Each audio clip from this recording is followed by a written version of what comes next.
What's going on, everybody? Today, I want to share about what my parents taught me about money. And why I want to talk about this topic is because it's very important what your relationship with money is. And unfortunately, whether we like it or not, we pick up our first money habits from our parents. So we go one of two ways. Either we like what they're doing it correctly, and we copy them, that's great, right? If you're in that situation, that's great. Or our parents are very bad with money, and it was a very stressful topic, and it may have affected you, probably did affect you, and how you view money today. So let me give you some background about myself, my family, and how it kind of affected my view of money. So let's get started here.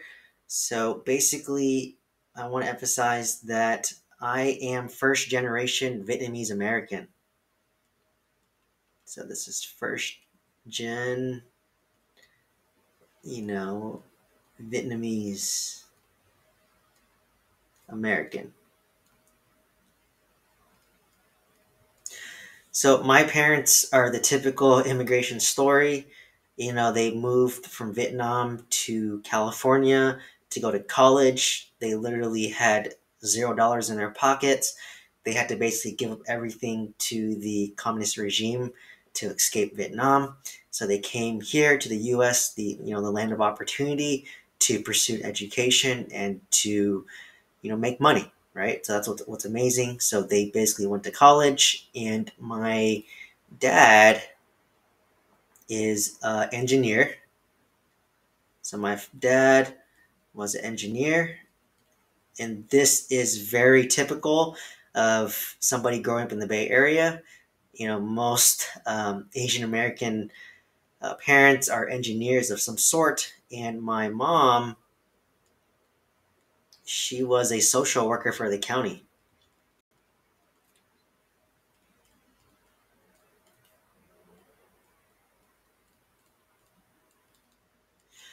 And just for some background, my dad, he's very, like all engineers, this is just a trait of engineers, they're very risk adverse.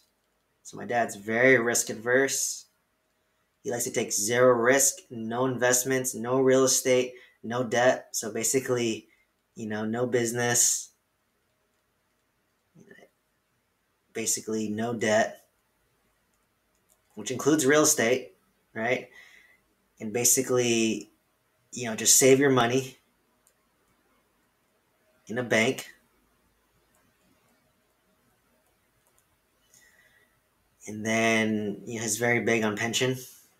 So get yourself a job that gives you pension, and basically that's it. So my dad's very very conservative, and it's for good reason, right? Like he literally lost everything and came to the U.S. with zero. So as a result, he's very fear based. So he has a fear based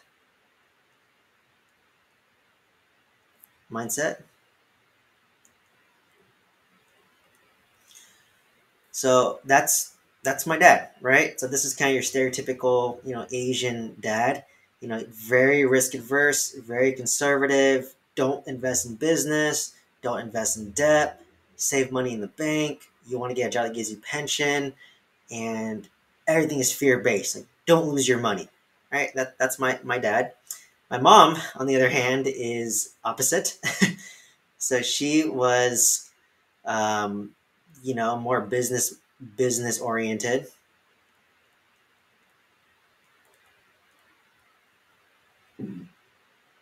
She wanted to invest in real estate,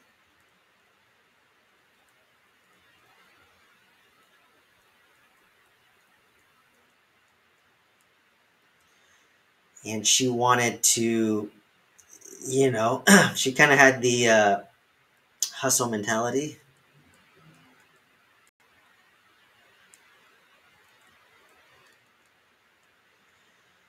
and more aggressive. So as you can see here, two different mindsets between my dad and my mom, and from my upbringing, basically, I think my dad won uh, most of it. So as a result, of my mom and dad, and I'm very fortunate, is I grew up in a middle class lifestyle. So I'm middle class. So, I'm very fortunate. We didn't have to worry about money. We didn't have to worry about putting food on the table. I didn't have to worry about having shelter over my head. If I asked for something, I could get it. I was a very humble kid, even early on. I didn't really ask for much. But I would say, at least from my perspective as a kid, money wasn't really an issue. Now, for maybe my parents, maybe money was a stressor. Obviously, my dad being an engineer, there's a risk of layoffs. So, risk of layoffs. So, I looking today, I used to wonder, why is my dad so conservative? I think a little bit more like my mom, but I would say in a weird way today, at 32, I'm probably a big combination of my mom and my dad, and it's a balancing act, right? Like you want to invest in real estate, you want to have a hustle mentality, you want to be aggressive, but you also want to be conservative and look at your downside as well. So, like I said, very grateful for the foundation that my parents laid for me, that it kind of helped me feel comfortable taking a risk, right? They gave me and my sister a middle class lifestyle, allowed me to take a risk in real estate, to take a risk in business. And I know at the worst case, I would fall down to a middle class lifestyle if I just continue working my W-2. So, so basically, to kind of summarize, this is what was instilled into me as a first generation Vietnamese American.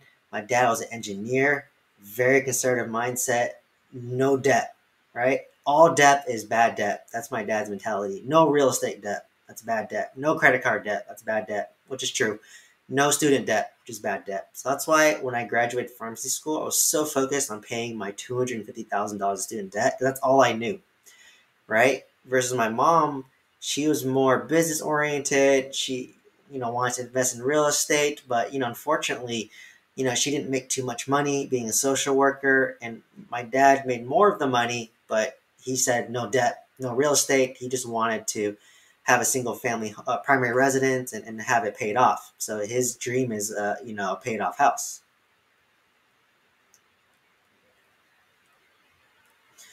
So as a result, this kind of shaped my investing style. And let me share you how. So and I detailed this in a prior video, literally from 2013 to 2017, my focus was to pay off student debt, pay off 250K of student loans. Because that's all I knew. That's literally all I knew. And once I did that, in end of 2017, I got my first single family home for $800,000. And for context, my dad said, why buy a single family home for yourself and deal with the stress, right? Deal with the mortgage when you can live at home for free and just live a good life making your pharmacist salary. Like, that's what my dad told me. Like, my dad would argue with me or yell at me for trying to buy a piece of real estate. And, for this one, I ended up listening to my mom.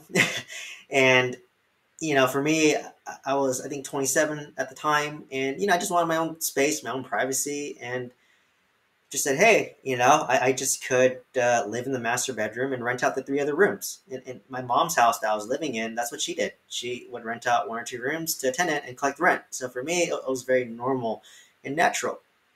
So, I'm fortunate that I listened to my mom and bought real estate, because basically it helped me scale. So, in 2017, I bought my first home, and you go to 2022 today, I own around 90 units today.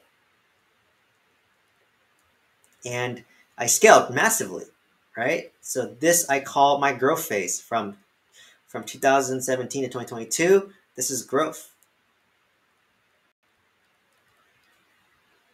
Growth phase. And as a result of this growth phase, I'm not going to lie, I definitely felt burnt out, buying 90 units, doing a lot of renovations, just the mental wear and tear that puts on you. it's stressful, right? I'll be honest. It's stressful to manage a 90 unit portfolio. So kind of the next phase of my life, and it may take me maybe 1 to 2 years. So I'm gonna make a video on my 2023 resolutions, but let's just say it takes me to 2024. I literally do not want to buy any real estate anymore, and I want my 90 units to stabilize, right? So I want to stabilize these 90 units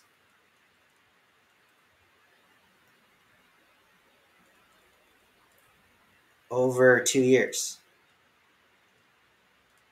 And right now, I'm actually considering selling my mobile home park. So it might cut me down to 50 units, but I'd rather just stabilize the 50 units. And at that point, my next kind of goal is to basically buy a primary residence and probably do a large down payment. So, primary residence, large down. And if you were to ask me in 2017, would I do a large down payment? I'd say no, because in my growth phase, I was leveraged, or I am leveraged. But in my next phase, I want to deleverage a little bit to reduce the risk, right? So why would I do a large down payment on a primary residence? It's because right now interest rates are, 7%. And honestly, if I do a large down payment and I lock in a 7% return on my money, that's pretty good. That's roughly what the S&P 500 does. And my goal is I want to minimize my primary residence payment to lower my expense, right? I'm investing in real estate to basically have freedom from my W-2 job down the road. And if I have a large mortgage payment, that's going to make it very hard for me to leave my W-2 job. So as a result, I want to do a large down payment. So in this phase, I'm slightly pivoting. And then once I have my primary residence that, that has a manageable monthly mortgage, my 90 or 50 units, if I sell a mobile home park, will be more stabilized. They'll be cash flowing a little more. And at that point, I could then focus on scaling more real estate. So from 2024 beyond, I might scale again. Scale real estate. So that's why for me, basically investing goes in phases. And as you invest, you start to evolve along the way. So, this is why I wanted to kind of share my upbringing and my background, because as you can see, for the first 4 years, I was very conservative. I just saved money, worked my job, and paid off $250,000 student debt. After that, I bought my first single family home. And I honestly thought I was just going to live in this single family home for, the rest of my life. And you fast forward to 2022, 5 years later, I now own 90 units. I'm highly leveraged. I grew rapidly. Right now, I'm just renting because it makes more sense for me to rent. And then in the next 2 years from now, my goal is to stabilize those 90 units, kind of de-stress myself a little bit, maybe sell my mobile home park, if I get the right price. And, if I'm able to sell that mobile home park, use that money to do as a large down payment on my primary residence, because interest rates are 7%. And once everything kind of settles down with my apartment complex portfolio, whether that takes me to 2024 or earlier, at that point, I'll continue to scale again. Or maybe I'll buy another apartment complex or two and scale back to, close to 100 units again. So to me, kind of the message I want to hit is you constantly have to reevaluate what you want to do with real estate. Real estate is a marathon. There's no right or wrong answer, but you have to understand the context as to why people do things. Before, I just always thought leverage, leverage, leverage. But after I leveraged and grew rapidly, now I'm kind of pivoting of, okay, I want to leverage, I want to scale, I want to leverage to scale. At one point, I want to stabilize and kind of flatline myself to relax. And at that point, I can reevaluate if I want to scale, or maybe I'm just fine with a 50 unit portfolio of real estate. I mean, no one's going to knock on me or you if you only want to do 50 units. That's a lot of real estate already. So, hope you found this video valuable, and hope to see you in the next one. Thank you so much.